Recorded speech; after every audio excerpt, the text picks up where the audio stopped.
Looks like we've got a good number, so I'll make a start.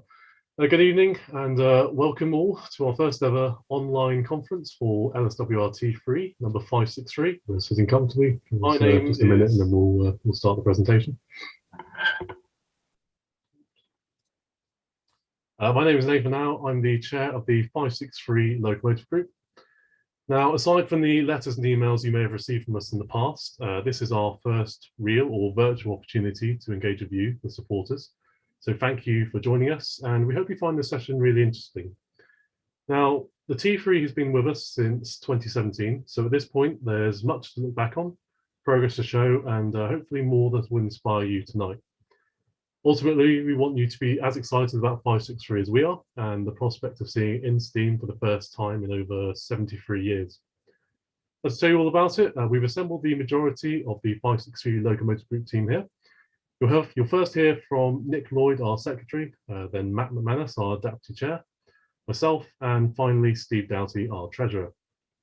The presentation is expected to last around 30 to 40 minutes. After that, we'll have an open Q&A session for the remainder of the hour. So if you have any questions or think of anything while you're listening, please do email us at 563locomotivegroup@swanagerailway.co.uk. And we'll do our best to take as many questions at the end. That's 563locomotivegroup@swanagerailway.co.uk. So Nick, over to you, please. Thank you, Nathan. To kick off, it's worth just having a quick recap on the history of our locomotive. Designed by William Adams and developed from the earlier X2 class, the LSWR's T3 locomotives were among the most capable express passenger locomotives of their time. 20 T3s were built at Nine Elms Works in London between 1890 and 1893 and numbered 557 to 576. They quickly proved an excellent locomotive, with only relatively minor changes taking place in LSWR days, and the whole class passed into Southern Railway ownership at grouping. The development of more modern locomotives started to make the T3s redundant though, and they started to be withdrawn, commencing with 561 in October 1930, and by August 1933 only 3 remained in use.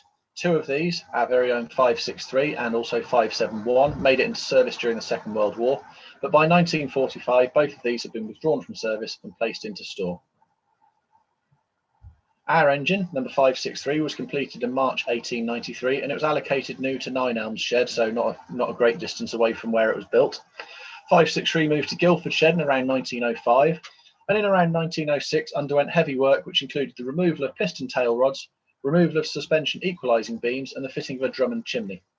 563 then spent much of the following 20 years alternating between being based at Eastleigh and Guildford Sheds, and surprisingly in August 1935 it received a general overhaul despite the fact that withdrawals of the class were well underway. After this overhaul, 563 was transferred to Salisbury, working mainly as station pilot or on slow workings to Bournemouth, and it was generally looked after by the shed staff as a bit of a shed pet until it was transferred to Eastleigh in February 1938. 563 worked infrequently during its time at Eastleigh and failed whilst working a fully branched goods train in March 1939, which resulted in its immediate withdrawal. The locomotive over the years displayed a bit of a knack for survival, and with the ongoing political situation in Europe, it wasn't cut up and instead it was stored. As such, it then received a general overhaul in the autumn of 1939, re-entering traffic in the November, and it saw service throughout the war from both Basingstoke and Eastleigh Sheds until it was withdrawn for what looked like the final time following the cessation of hostilities. By this time, it had been in service for 52 years and it had run a total of 1,571,150 miles. 563 was stored again from withdrawal in August 1945 through to January 1948, when it was towed to Kimbridge Junction to await scrapping at Dinton. At this time, though, planning was taking place for an exhibition to mark the centenary of London Waterloo, and it was realised that all of the Adams tender engines would soon have been scrapped otherwise. So a visit was arranged, and 563 was selected to take part in this exhibition, being moved to Eastleigh Works for restoration to its LSWR condition. On 7th June 1948, it worked with the London and South Western Railway tri-composite brake coach that's now on display at the National Railway Museum in York, up to Mitchell Dever for photographs. And then on the 11th of June, it went on to London Waterloo for exhibition, along with London Brighton and South Coast Railway Terrier, number 82 Box Hill, and also West Country 34017 Ilfracombe. Following this exhibition, 563 was placed into store in the electric carriage sheds at Farnham. only making rare public appearances, and it quickly deteriorated to the extent that in 1958 it was moved to Tweedmouth for further storage until the conversion of the Clapham Transport Museum, at which it's seen in this particular slide, could be completed. 563 returned to Eastleigh for further restoration in August 1959, emerging in January 1961 and being transferred to Clapham, where its LSWR livery, as seen in this photo, was applied. 563's display for a number of years was relatively unremarkable. It was transferred to the newly opened National Railway Museum in York in 1975 for further display in a highly interesting rail move with the Great Eastern Railway E4 that you can see in the background there, London and North Eastern Railway Mallard, and also the Terrier 82 Box Hill. However, this little piece of history was only a taste of things to come. Following the opening of the National Railway Museum's locomotion outpost at Shildon, 563 moved there for display. However, the planning of a new Railway Children theatrical production saw the locomotive cross the Atlantic Ocean and travel to Toronto in Canada in 2011, becoming one of a very small number of surviving locomotives to cross the Atlantic, which of course the Swanage Railway has another base there in the form of fellow London and South Western Railway veteran M7 number 30053. 563 subsequently starred in theatrical performances both in Toronto and, following its return to the UK, in London, where a 1,000-seat pop-up theatre was constructed specifically for the purpose. This brought the locomotive to a whole new audience, with the shows in Toronto and at King's Cross in London. However, following the end of the King's Cross Theatre show, the locomotive was again stored without public access. I think this is probably a convenient point to stop looking too much at the history of our engine and to hand over to a pre-recorded segment from Matt McManus, who will explain the steps that led to 563's transfer to Swanage and the current phase of the engine's history.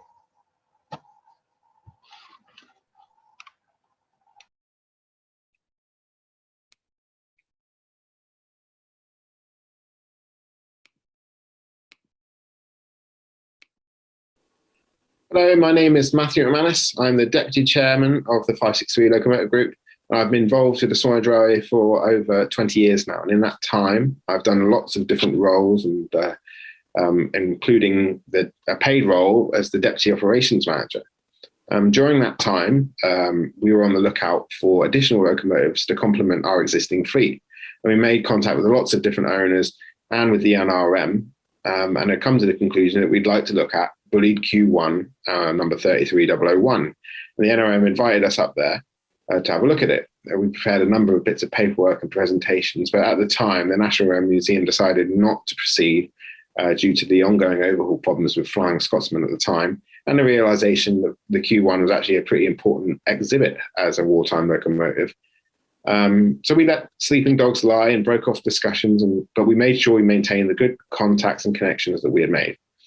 In December 2015, I was approached by Anthony Cools, the head of rail vehicle collections at the National Rail Museum, and we were asked if we would like to be taking on LSWR T3 number 563. At the time, we had just taken on the Bunch Moguls, and I was a bit skeptical about taking on another loan, but I asked them to flesh it out. It quickly became apparent that the NRM was not suggesting a loan, but a transfer of ownership. And this was part of a wider deaccessioning program that was being undertaken by the National Rail Museum at the time. And 563 was to become one of 3 locomotives to leave the collection. The other 2 being Great Western Heavy Freight 280 2018 and North Staffordshire Railway L Class number 2 that went to the Foxfield Railway. We discussed quite at length why the engine was to be removed from the collection and why we had been asked specifically to take it on.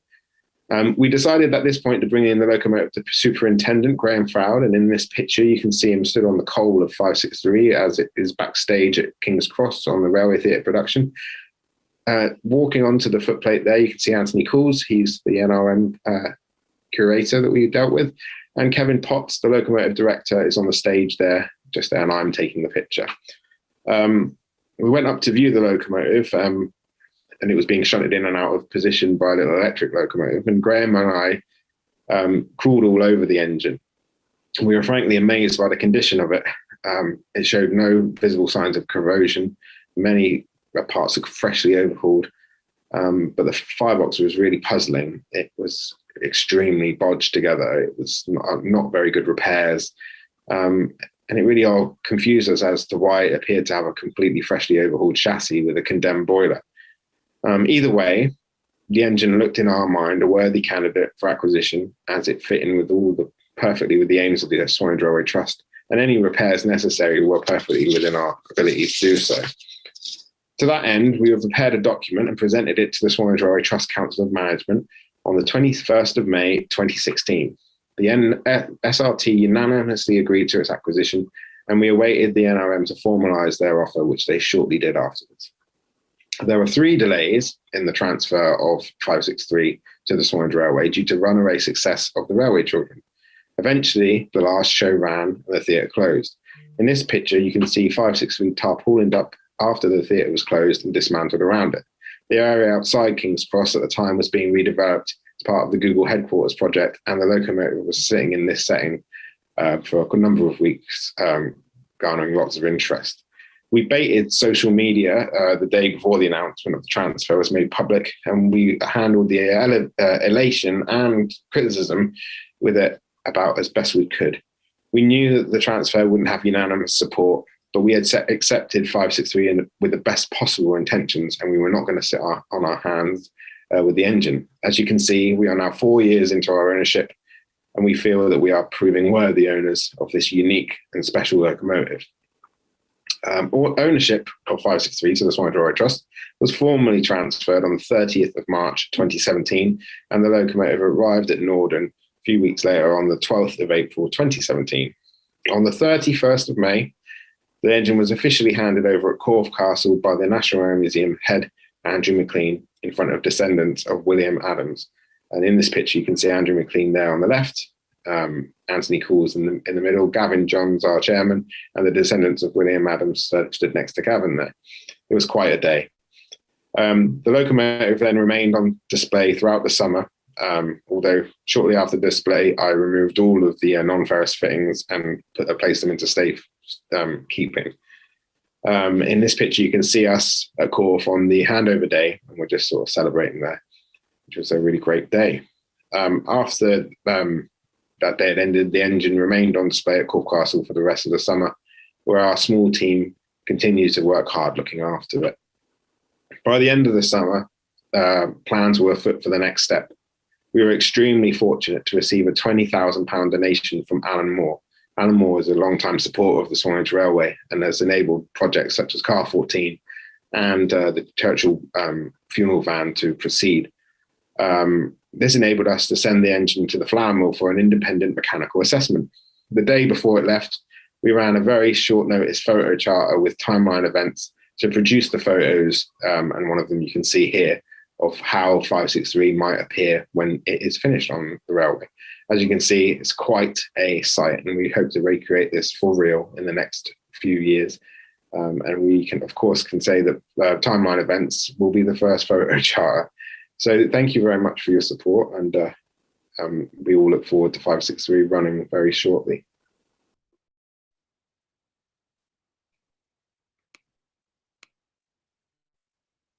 Good. Hello, my name is Matt. Right, I'm going to take you through 563's initial strip down, how this enabled us to conduct a condition assessment of all the major and minor components down to a nut and bolt level. Although there was a strong belief that the engine could be returned to steam, we needed a feasibility study to justify this to the Swanage Railway Trust. And once they enabled us to commence the overhaul, we obviously then launched our appeal. We've come a long way already, thanks to what's been raised. So I'm going to take you through basically an overview of what's been completed up to now, and the majority of that is boiler work. So in November 2017, the morning straight after that photo charter, we said farewell to the T3 as it headed to the flour mill for its strip down. The aspiration was to overhaul the locomotive at the time, but there were still no guarantees. The alternative was a cosmetic restoration, but that wouldn't have been anywhere near as exciting. So why the flour mill then? Well, they were known for their work with Met 1, the T9, and the BT Wells, so they have a good track record with Victorian-era overhauls. They're also not too far away from us, and importantly, it's an all-in-one facility with undercover storage and space, including boiler works too. But it should be noted that only the engine was sent away. The tender still remains on the railway, stored undercover for now. So it was just 1 year later, in November 2018, Matt and I visited the flour mill to meet with the boiler inspector. while also taking the opportunity to look at the other components being disassembled ourselves. Now this here is the upturned boiler, obviously, which we're able to climb over the top of and look inside with the inner firebox removed. On the sides there, you might just be able to see some of the holes have raised edges.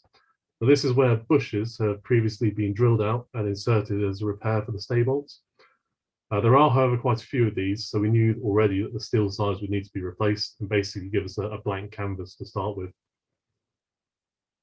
And despite the age of the boiler, we were delighted to see the barrel itself was in a remarkably good condition with little pitting, and we sort of knew it could be reusable. Typical for most boiler overhauls, a new set of tubes will be required, and these run down the length of the barrel. They take the hot gases towards the smoke box while heating the surrounding surfaces.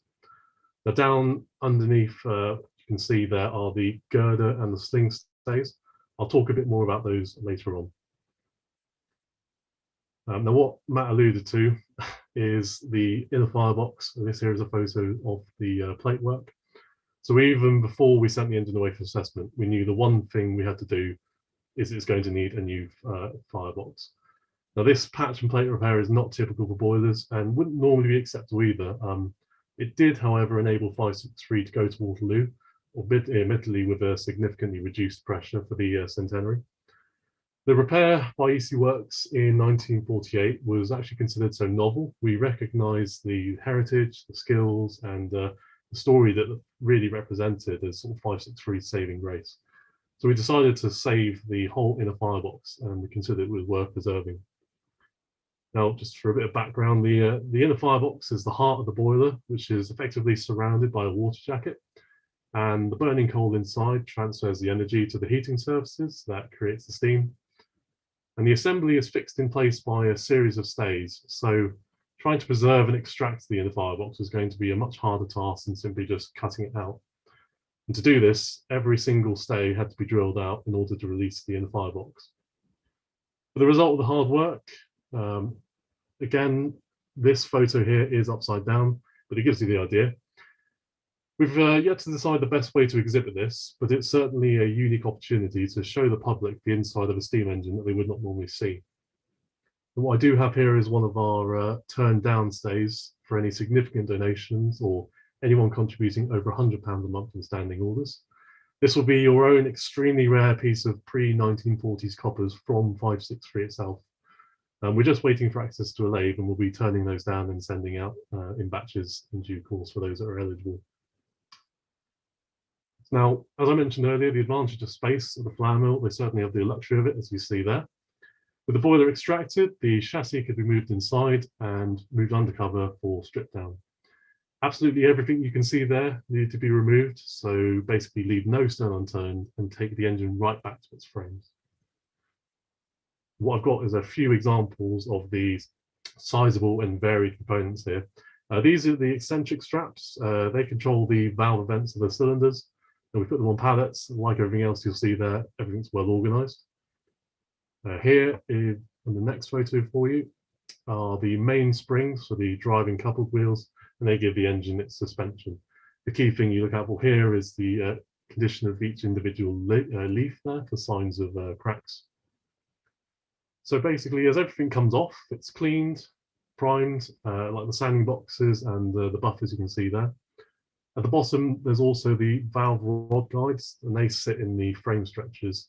You can recognize those by the oil pot reservoirs with the lids there.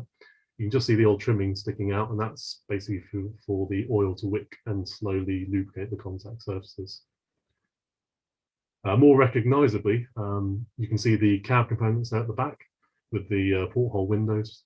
Behind them are the top halves of the cabs with the very distinctive sweeping curves and lovely beading. There's also a set of the smaller bogey splashers there too.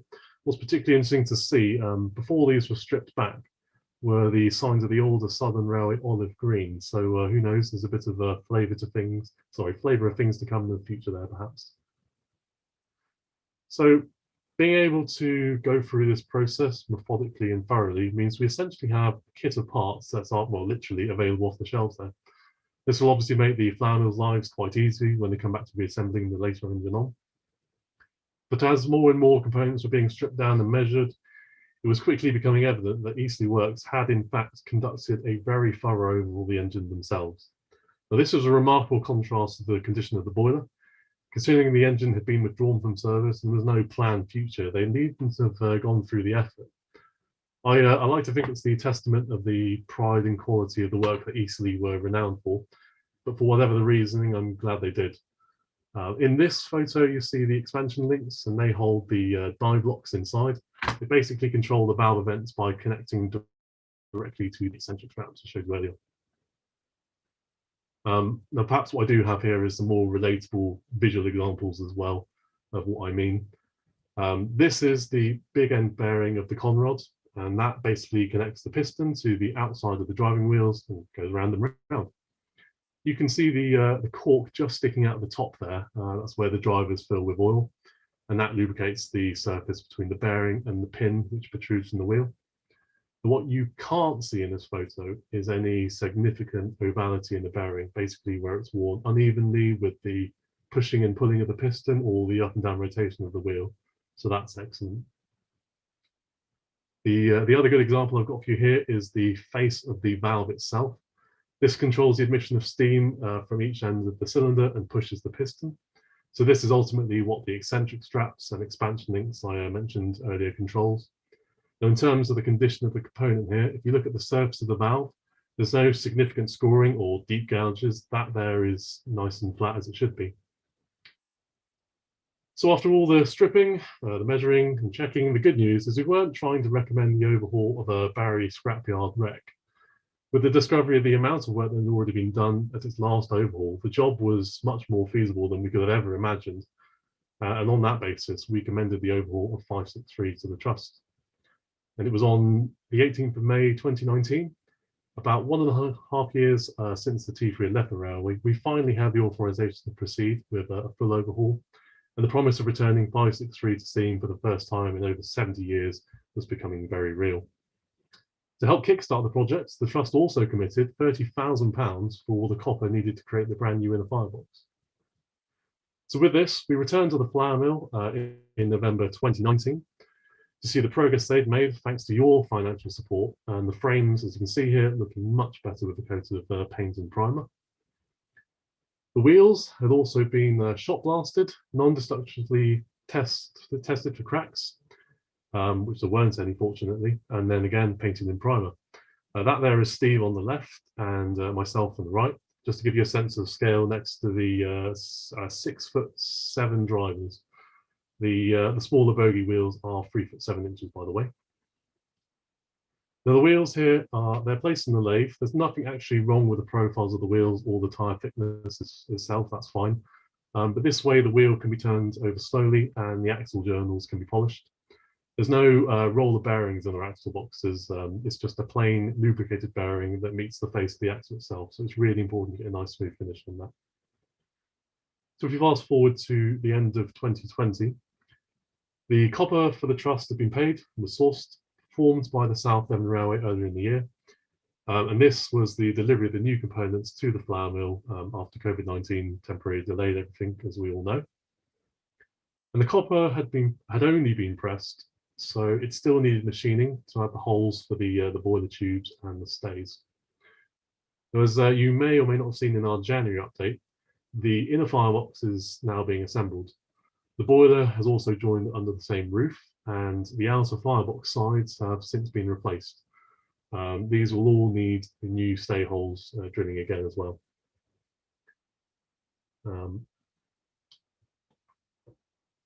The thing you can see there as well is the new.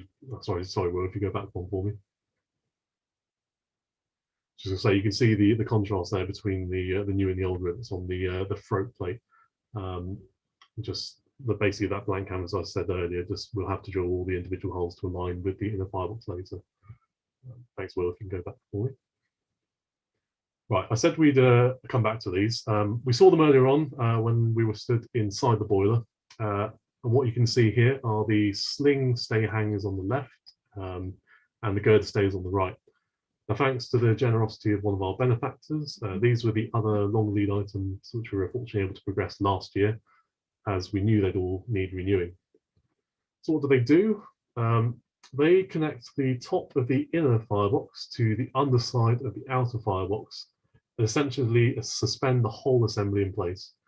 4 girders are spread evenly across the firebox to support the load along the length, just as you can see in this cutaway. There's also a series of sling stays that run along the length of the top corners. This model, by the way, is available to look at in the London Science Museum. It's on the 2nd floor in one of the main halls with a variety of nice 5 and 7¼ inch gauge locomotives. It's wonderfully detailed and perfectly shows off the inner workings of an Adams engine. Well worth a visit if you're in the area. And we've got more photos to show you when we've got things like this to talk about in future. Now, the actual girders themselves are quite an intricate design that would need forging. But fortunately, with modern making pattern techniques, adopting CNC cutting using foam is quite an easy process. The forged girders and hangers in the basket at the back as well are being heat treated here to alter and improve the physical properties of the material, making it harder, more resistant, and therefore stronger. Now, this is the end result. We'll deliver the raw castings to the Flandorf machining. What I would like to do is just draw your attention to these specific areas of the girders I've highlighted, as we also took the opportunity to improve the design and manufacturing process here. Now, during the modelling and the patterns in CAD, it was found that there were potential stress raisers around the base of these mounting points. What we actually did with the pattern is therefore add more material to infill around the hangers. So instead of being cast, as it would have been by design, we actually opted to machine these out to remove any stresses. You can see the hangers have already been machined out here, and there's now a gap as per the original design. So just an example there of the modern construction techniques we've adopted. So with no potential, no potential for cracks to propagate in the future, what we've done is we've ultimately extended the theoretical lifespan of this component, and I'm sure it will serve us well for many, many years to come. The mounting holes have very recently been drilled into the top of the inner firebox, and these will also align with the girder stays. Finally, in this latest photo we received just last week, excitingly, the first rivets have gone into the inner firebox and the surrounding sides with the new flame cut foundation ring there as well. Now, that's actually a solid piece of steel. Naturally, it's very strong, as it has to be. It supports the inner and the outer firebox, and the gap in between will be supported by more stays. And as you will have seen then in our next update. Yep, so the angle ring is on board the Santa Vanessa, sailing for Cape Town, and eventually to London. Hopefully the congestions of the ports won't be a problem, and also it's not gone via the Suez Canal either. Now, this was the very last photo I took before lockdown 1. What you're looking at is the front of the barrel. Again, the boiler is still upside down. The angle ring sits on front of the barrel and secures the front tube plate in place. Now, what you can see, particularly in the top right hand corner of the photo there, you can see the signs of the extensive cracking almost around all of the outer holes there. Now, while this can be repaired, we would risk distorting the ring. So we therefore made the decision and decided to replace this. We had a new order from South Africa. Ring rollers are one of the world leaders in the manufacture of railway tyres. Almost all of the heritage railways order their locomotive and coach tyres from South Africa. We decided to see if they could roll us an angle ring, and it turns out they could. So again, a generous supporter stepped in and underwrote the cost of this. So thanks to this offer, we've been able to progress this. And this was our hopefully our last unexpected long lead time component. So just to summarize the overhaul then, we're making great progress. The assembly of the inner firebox will give 563 a brand new lease of life. The next milestone we can look forward to will be, well, the shiny completed inner firebox next to the old one. We'll be sure to get lots of pictures of that. After that, we'll never see it again for some time. Mechanically, the re-wheeling of the engine will also be another exciting moment, and we'll be sure to report that when that happens. But after all these sort of significant renewals, we really do have great confidence in what will effectively be a brand new boiler nearly. We'll obviously have maintenance to undertake at the end of every 10-year ticket as normal, but we hope the major components at the heart of 563, the inner firebox, the girder stays, the angle ring, will last a good 30 years at least. So we can really enjoy 563 in Steam for many, many years to come. And now at this point, I would like to hand over to Steve, because inevitably the expense of all these components is similarly matched by the time and effort required to complete those tasks, and any financing if we're to complete the overhaul. So Steve, if you'd like to tell us about it, please. Okay, thank you very much, Nathan, and good evening, everyone. Sooner or later, as Nathan rightly says, someone has to talk about money, as our ability to keep the project moving forward to the finishing line is wholly dependent on our ability to raise funds. So this is where things stand. Our latest budget, taking account of the decisions taken to replace the inner firebox, the girder stays and the angle ring, is around £500,000. To date, we've raised about £265,000 and spent £166,000. with a further £80,000 in forward commitments to the flour mill. So in very round numbers, we have another £235,000 to find to complete the locomotive. It has to be said that these numbers do not include a contingency, and we anticipate a budget review once the boiler is complete.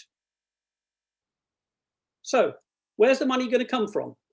The reality of steam locomotive projects today, including the T3, is that most of the money will have to come from those who want to see it in steam, with only limited opportunities to secure grants and almost no chance of public money.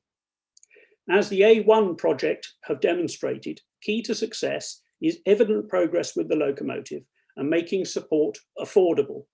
An A1 for the price of a pint was their famous strapline, and not only does a T3 for the price of, say, 3 Ts mean that being a supporter is affordable for many, this form of giving is especially valuable as it enables us to predict with some degree of confidence what our income will be in future.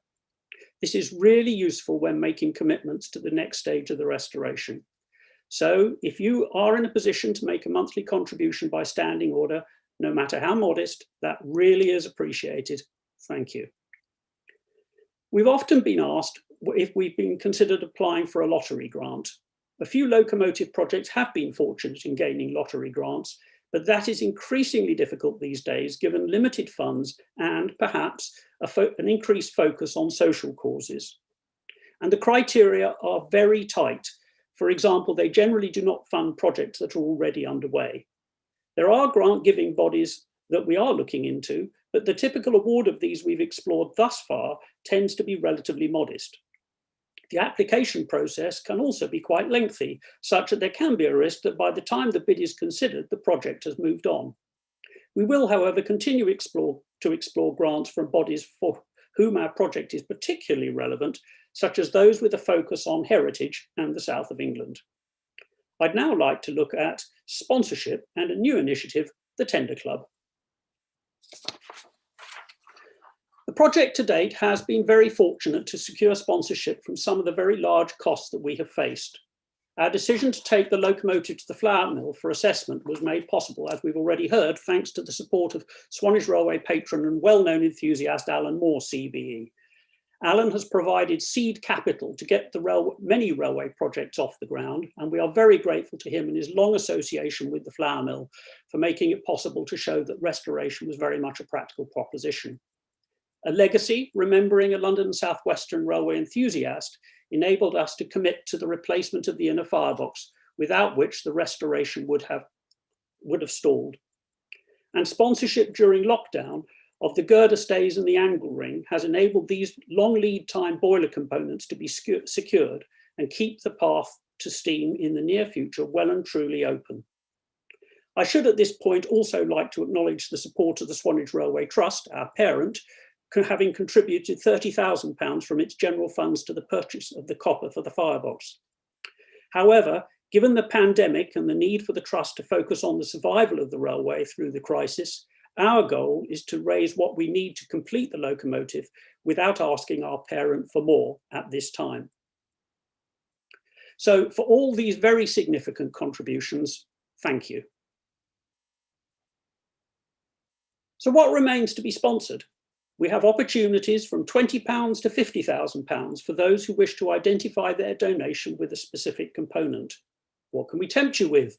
The T3 was almost complete when we received her, so most of the costs we have faced have been to replace worn out components and the usual consumable parts that you see here. There are, however, two items that we need: a new lubricator for £3,500 and a steam heat provision at £5,000. The big one at the bottom leads nicely to our final announcement today.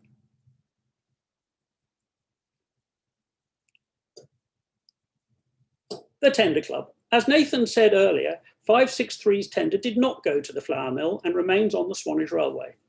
While we'd be absolutely delighted to hear from anyone interested in sponsoring the overhaul of 563 tender, rather than wait for the phone to ring, we have decided to launch the Tender Club. The tender is going to cost about £50,000 to overhaul. We have volunteers keen to take on the task at our Hurston works, which will help keep costs down and provide an opportunity for supporters to get hands-on with the 563 project. The main costs are to replace the wrought iron brake components and springs, to repair plate work and install new coal rails. We are today inviting 100 supporters to commit to a payment of £500 with £50 and £100 monthly instalment options available, so that we can get work underway to ensure that 563 has a tender ready for when she returns to the Swanage Railway. Tender Club members will receive a club certificate, access to the locomotive at reasonable times, the opportunity to visit the flour mill, subject to COVID and other health and safety restrictions, and to join volunteers working on the tender in Hurston Works. If you would like to be a member of the Tender Club or would like to sponsor a component, you can find full details on our website, or you can send us an email or drop us a line by post to the 563 Locomotive Group at the Swanage Railway.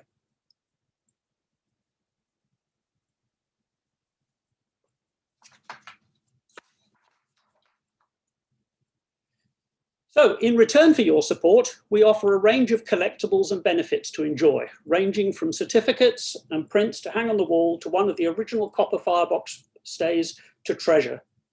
Or a day out at the flour mill. How long since we've enjoyed one of those? And finally, to the schedule. When will 563 be finished? The boiler should be finished and in steam by the end of the year, and the locomotive could well be completed by the end of 2022.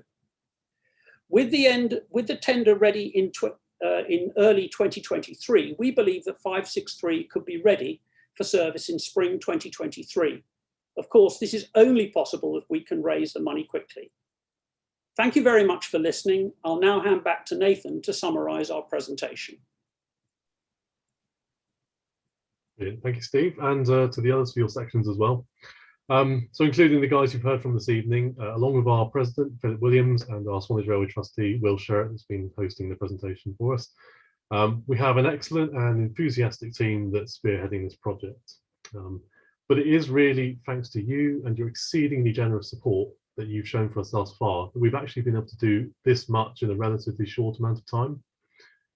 To keep the overhaul progressing at this pace, now more than ever, no matter how big or small the contribution, we do need more in order to complete the overhaul. So we're not only asking existing donors for their support. If you could let other people know and help raise the awareness of this project, it will increase the chance of our success. Naturally, COVID-19 has unfortunately delayed our timeline, but it also, our income streams now need rebuilding as well. At this stage, there's no more, well, hopefully no more stones left to turn over once the tender is looked into. Everything has been disassembled and will be into reassembly on the engine. The last unknowns are almost known for that one. And of course, it helps we're given what turned out to be a modest restoration project. The timescale for completion of the T3 remains totally dependent on our ability to raise funds, but notwithstanding the impact of COVID restrictions this year, the locomotive could be complete by 2023 if the money were available. And if we can achieve this, the return of the unique London and South Western Railway icon back to life, we could have it ready for Waterloo's 175th anniversary, exactly 75 years after 563 was first saved and last seen in steam. I hope you found this session really useful. There's been a lot to cover, but hopefully you've been inspired. So please, with your support and contributions together, we can deliver the T3 in 23. Thank you very much. We'll open up for about 20 minutes of questions. Again, just a reminder, if you've had any thoughts during the presentation there, you can email us at 563locomotivegroup@swanagerailway.co.uk. We'll give you a couple minutes to get those in. Let's see if we've got anything to start with.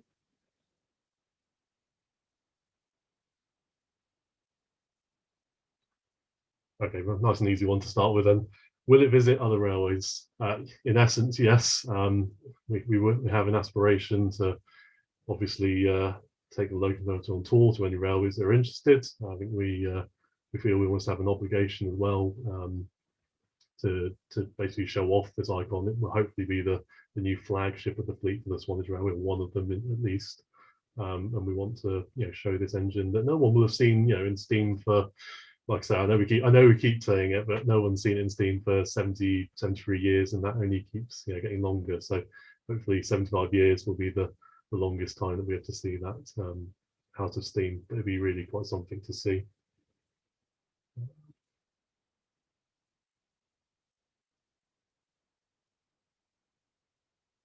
Could it go mainline? No, there are no plans at this stage to mainline the engine. We are overhauling the engine to a good standard, naturally, for use on the Swanage Railway and for any railway, advised by the light railway order. But we aren't looking at MT276, which is effectively the mainline standard for railways or steam locomotive overhauls. So there are no plans for that. The railway is designed, I think, will be more than capable of what we need. So that's where we sort of envisage it being used on the core side of the Heritage Railway, definitely.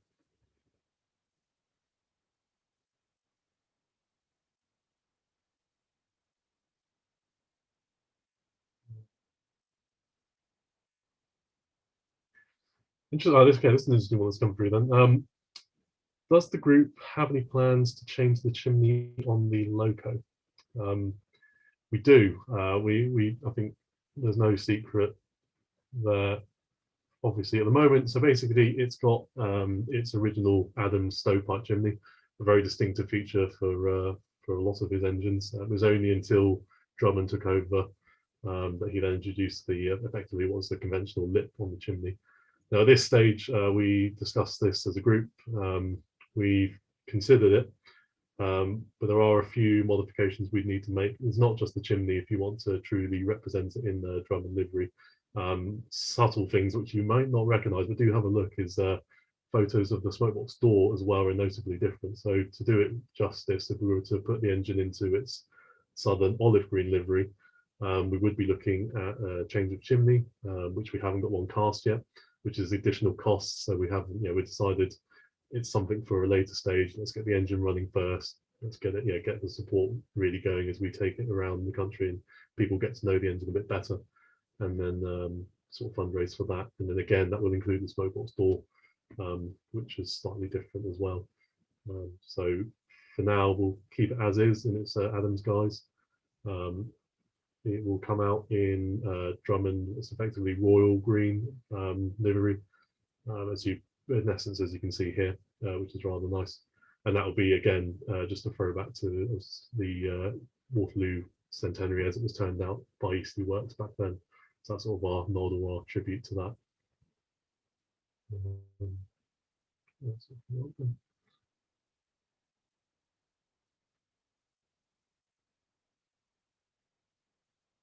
Subsequent question then, will it keep the beading on the splashes? Yes, it will keep the beading, again, as you see in that picture on the screen there. The liveries is a complex subject. I think although there are only a handful of liveries that carry, there are subtle variations, as I say, not least the chimney and smokebox door, but even like the tail rods on the pistons. Quite a nice feature, I think, of the engine that we had is it's got the piston tail rods, which basically come forwards out of the forward of the cover, which is nice. Subsequent question then, will it keep the beading on the splashes? It will retain the beading there as well. And that's authentic. We have seen we've been up to York. We've done our research. The beading was retained with some of the Drummond NSWR Royal Green livery, as well as the beading on the earlier Adams P Green, if you like. Basically, it will turn out of all the bells and whistles on to start with, which will look very nice.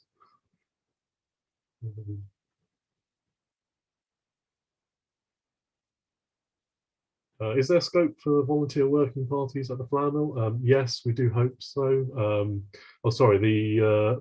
We hope there'll be scope for working parties at the railway for the tender. At the moment, the flour mill is it's not on the railway, it's not our site. And with the unknowns and COVID restrictions at the moment, we couldn't say that. But for what we're looking at with the tender, or the tender club, indeed, that is still on the railway. That's within our control, and we will certainly be open to anyone who's interested to help work on the tender at Swanage Railway. We are hoping that we can get the tender out from undercover storage where it is at the moment, and then take it to the works and get working on it there. So there's a lot of preparation work. All the components need to be stripped. So similar to the engine, the components need to be stripped off that, cleaned. And as Steve said, some of it needs renewing. So there's a really good opportunity there to get hands-on, as Steve mentioned. What about this one, Nathan? Has any consideration been given to asking one of the manufacturers of monorailway products to produce a ready-to-run model of 563, including a potential donation to the 563 fund? Yes, very much so. It is on our radar. We are approaching manufacturers, and indeed, if anyone's watching, any manufacturers that would like to engage with us, then by all means, do let us know.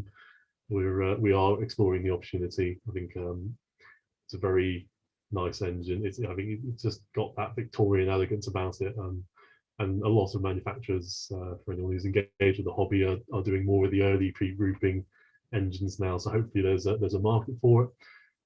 Perhaps, and I say perhaps, maybe our only limitation is it's a lot easier for manufacturers to model an engine which is complete. Unfortunately, ours is currently in the stages of being reassembled. So it might be a combination of see if they can work from drawings, and if we can show them the component parts, or eventually in due course the reassembled engine. I suppose the only constraint will be, as we probably all know, the manufacturing times on these things. So it might actually be a case that the engine's complete before we see a model come out. But it is something we are looking at. So yeah, definitely.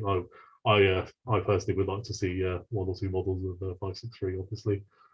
I quite agree with that entirely. Another question is, could we ask the Isle of Wight Railway for copies of originals of MacLeod's notes about choosing 563 from Kimbridge Junction and its preparation at Eastleigh Works for the Waterloo Centenary? I might answer that one if that's all right, Nathan. Yes, of course. So since joining the group earlier this year, I've already done quite a lot of work on trying to find archive photographs, quite a lot of the ones you've seen here. Obviously, owing to the national restrictions that exist because of lockdown, although slowly lifting, museums and other indoor areas aren't open. We have located some of the MacLeod collection that's at the Isle of Wight Railway. There's also some held by the Railway Museum in York. I know that Nathan and I and Nick and Matt are considering and hoping to plan in some sort of expedition up to York later in the year so we can have a real good look over those documents.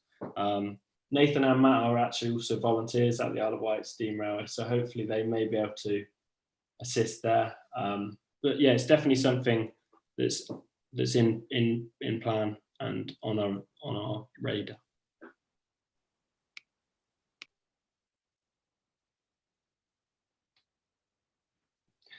Next question, Nathan. Yep. Have you got any pictures of 563 recorded on the Swanage branch?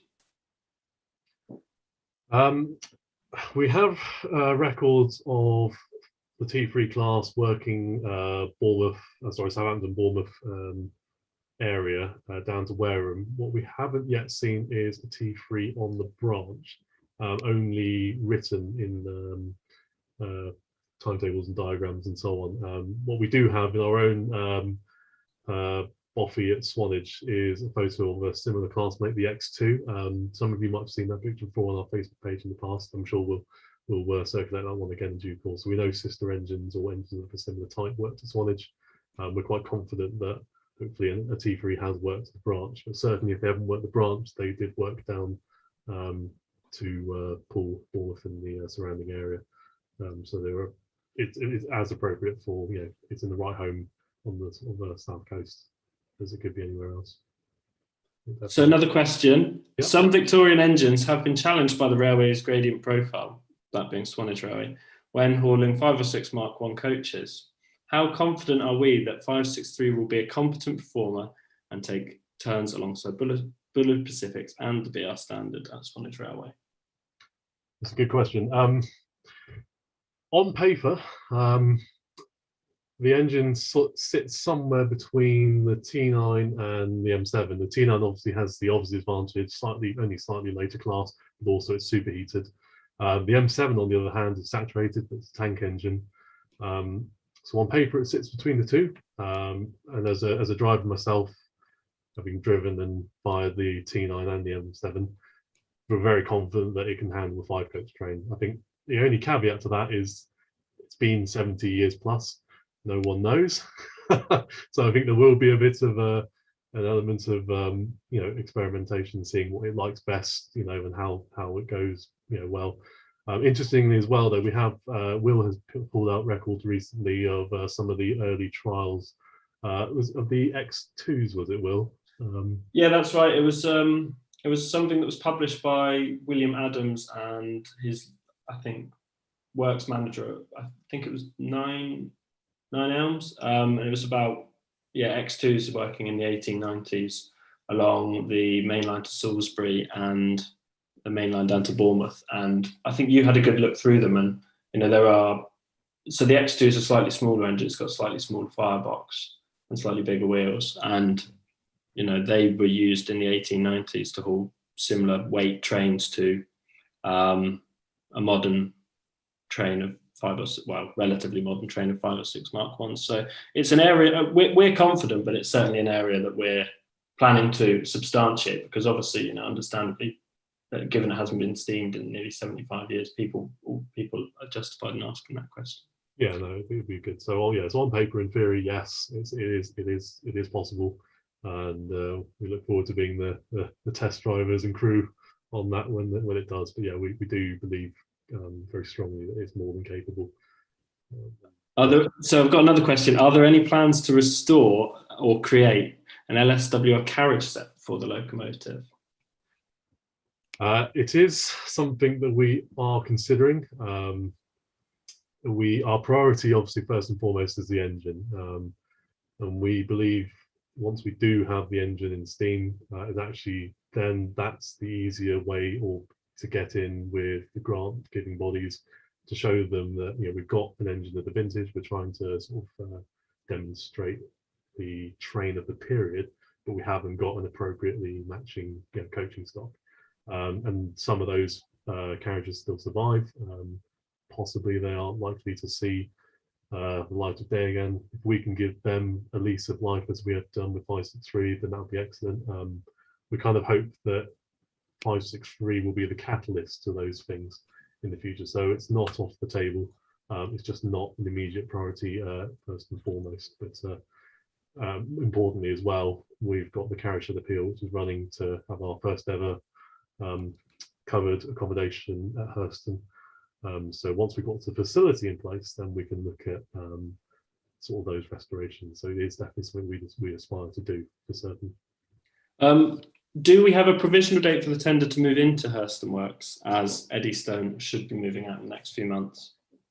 We are currently looking at a slot with the works manager, Graham, and I think dependent on the sort of work that we've got in terms of contracts ongoing at the moment, there will be a slot that opens up, but we do have a window to do this. And we'll confirm, well, at the moment we'll have to play that one by ear, and we'll no doubt let everyone know when that's happening, so that you can get involved, and you'll see progress very quickly. At the end of the day, we're not too concerned about the tender. Actually, it does raise an important point with the tender, because I say the only stone left to unturn is the axles and the axle boxes. And the only reason I say that is on this older design of axle box on the tenders anyway, there is no cover. So unlike your Bully Pacifics or your U-Class or anything else, you can undo your two nuts, you can remove the cover, and then you can get to the oiler pad underneath. This is a sealed unit. The tender is basically dropped on top of the axles, and those axles never see the light of day again. You obviously top the oil up from feeds above, but that's it. So what we can't do at the moment is we can't actually get to all of the ends of the axles to do things like the UAT. We don't see any reason why not, but of course it's just something that until you actually look at it, you can't say. So it's the last unknown to discover. But apart from that, the tender really, you know, in all essence, is effectively it's a coal carrier. All it does is carry your water and coal. No different really to a glorified wagon, if you pardon the expression. But there shouldn't be anything complex about it. Nowhere near as complex as the engine. So we're quite confident that obviously we've got the skills and the experience to turn around that kind of project in the works. And we definitely invite volunteers to get involved and be part of that with us as well. So the next question is, do you have any plans to produce a book documenting the history of the T3 and the Overhaul? This is good. Yeah, no, we see the 563 Locomotive group carrying through. This isn't just us, the team here before you, just doing the engine to see it through. Now we want to see the engine sustainably remain in traffic for, well, indefinitely. That's our ambition. That's our aim. So yes, things like a book. We've got plenty of pictures. We obviously try and share everything with you. We are documenting the overhaul and process as it goes. Because like I say, there are things that we've done now that these little nuggets of information that you won't see. Things like that splasher. You'll never see the sort of the variation between the southern green on the splasher against the LSWR green. It's all those little bits of the story, like in the firebox and the patching as well, that we want to capture. So yes, a book is something we're looking at, and obviously we've got the shop and obviously our own group that we can hopefully look to sort of make some income from that. So yeah, definitely something we are looking into. Have we had any opportunity to collaborate with other owners of Adams designed locomotives? And it's a two-part question. And is there any long-term plans for an Adams Gala event, perhaps?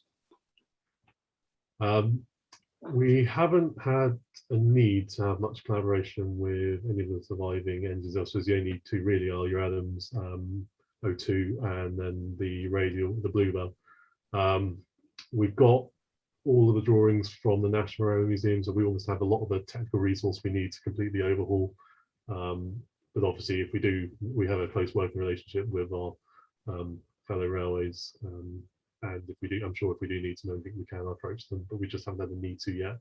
An Adams Gala, yes, we'd love to see the Adams family together. So that'd be a nice thing to do, by all means. We shouldn't just restrict it to Adams. We should be LSWR. No, and you know what? That is the biggest, probably most exciting thing about this, because nowhere else in the country will you be able to see some of the only surviving LSW or working LSWR engines. We've got the prospect of the M7, the T9, the T3 together. You can't get that anywhere else. Every other railway's got their own wonderful, unique sort of reasons to go to. But this is our this will be an LSWR Centre of Excellence. So we're really, really excited for that. And we'd hope you come down and see any of our LSWR engines to come and see them for yourself. It's going to be great. Yeah. Another question. I don't think we've answered it. Will the locomotive travel to Heritage Railways? Oh yes, we did. Yeah, we did. Yeah, yes, so we will. Will the cab layout be laid out in the original LSWR style, or are we going to make any modifications to that? Yes. So essentially, most, if not all, of the cab equipment is the same. There are a couple of areas which we have had to make modifications for. The lubricator on which we're looking for we're looking for sponsorship of. That had a single site, a very small capacity hydrostatic lubricator in the cab. In some of the older photos we've seen, in the top right hand corner. What we're after now is a double site lubricator, and we basically want, like the U class that we've got. We've got two site feeds, and each feed does each cylinder. It's more really just for us as a peace of mind. I think it's also just to make the engine more reliable. Obviously, basically reduce the maintenance as well. If we're ensuring we're getting oil to each cylinder, then we've got no danger of scoring or damaging that. So that's probably the only other change. I think it's been a while since I've been on the cab and seen the cab complete. I think the only other one by original design was oddly on the fireman's side. I think it had a steam brake handle, which meant you had quite a reach to get to that from the driver's side. It seems counterintuitive. Obviously, all of our other engines, well, across the land, they've got like the J94s, they've got a joint steam brake handle, if I recall. But otherwise, conventionally, all of our engines have the steam brake on the driver's side along with the vacuum brake. It seems very odd to have that, and that's probably the only thing that we'll do, and that's really for a practical and sort of safe operation of the engine. So they're the considerations we've had to make. But otherwise, the rest of the cab is fundamentally the same. So it should be very nice. So since raising the question of the model, we've had one potential offer and a few suggestions about where we go. So perhaps we'll have to look at them afterwards. Good, we will. There's a few other questions that I think we'll have to send an email response to because they're quite complicated. Yes, so I appreciate we will do that. Another question is, when restored, will more care be taken of the locomotive, i.e. not steamed as much as other locos and not so many tons being pulled by it? Interesting. Okay, so I think we already sort of touched on the capacity of the engine, which we've already sort of discussed. As for the number of days it steams, we're currently undertaking a review of sort of steam locomotive strategy and how we foresee using our assets. In theory, I think there's no reason why T3 can't do anything that T9 can't, and the T9 is where we all love the T9, as I'm sure everyone has seen, has run many days before. I think actually these engines need to be used to keep them in good nick. Sometimes when you leave an engine, idle for months on end, doing a bit more work battling it, needs to be in steam. There's nothing to say with the condition of the boiler as well. I think Adams, it might be a bit biased with having fired the O2, but Adams boilers are really quite excellent. They're wonderful steamers. They're really good boilers by design. And to be honest, I think if you've got an engine with a 10-year ticket, as long as you can maintain it, look after it, there's no reason why you can't get a reasonable amount of use out of it. I suppose to quantify that, then something like the standard tanker or U-class does over 100 days. There is no way that we anticipate using the T3 going toe to toe with 100 days a year. That's just not responsible of us to do that. So yes, we are conscious of the amount we use it, but at the same time we do want to use it. We don't want it to be a museum piece. So there is a balance that you have to strike. But again, until we see it steam, until we sort of get it working, we really need to sort of see how that sort of sits. But like I said, we're very hopeful, very confident. I'm sure it'll be a good engine. So we can show a lot of steam. So, are there any last minute quick ones? I appreciate we're running over the hour a bit. Just to say that. Yeah, while we wait for any last minute questions, I think it's just worth saying thank you to everyone for joining us. And I don't know how many of you are already supporters or subscribers to the 563 Locomotive group. But it is possible to, as Steve has said earlier, sign up to our tender club, or you can sign up as a regular donor, or you can sign up just to our mailing list. Any of those are greatly appreciated, and it just helps us get the word, and a very exciting word, as you've seen today, about the project out there. So if you haven't already signed up, please take a look at our website and take the opportunity to. We try and do a monthly, bi-monthly T3 times, which provides you regular information about the ongoing overhaul of the locomotive at the flour mill, as well as other things such as little snippets of history. Jump in, Will, and just say that we will be reviewing all the other questions that we have received and which we haven't had either time or the answers ready to go into. We'll review those after the presentation, and we'll either respond directly to those, or depending on what the question refers to, consider putting them in the next editions of the T3 Times for a wider audience. So thank you for all your questions, and please do keep them coming in to 563 Locomotive Group at swanagerailway.co.uk. We will try and get back to you, and yeah, thank you very much for your interest. It's great to leave it. Thank you very much for everyone for your time. It's yeah, been good to do this. Hope you found it interesting, and we'll hopefully have more for you in due course. Thank you very much. Take care.